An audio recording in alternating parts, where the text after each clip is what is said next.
Изработката на филиграни повторно се вратија во мода.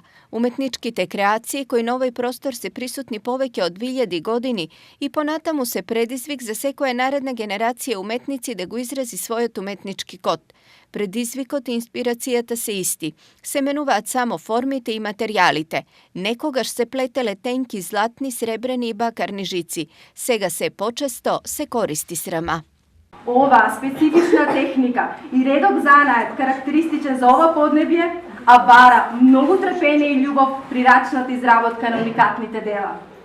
За филигранот се вели дека не може да се работи додека не обземе и душата и срцето. Веројатно така било со векови, со сребрените нишки одново и одново да се трага по оригиналните форми кои во себе го носат печатот на традицијата.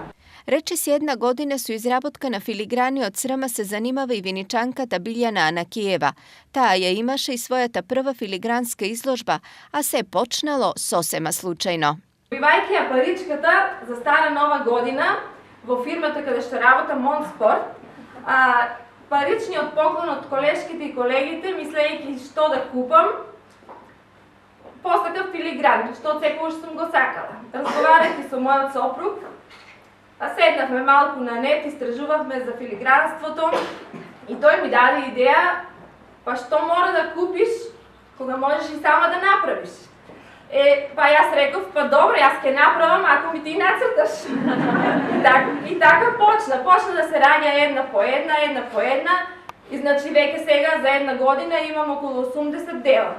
До сега Анакиева има изработено околу 80 филиграни од срама. Половината од нив беа дел од нејзината прва изложба, а останатите 40 веќе ги красат зидовите на многу домови во Македонија, но и во Германија, Англија, па дури и Нов Зеланд.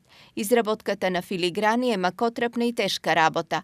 Бара многу време, умешност и љубов, но таа е најсилниот одраз на креацијата и една од најстарите обележја на уметничкиот код на македонскиот народ.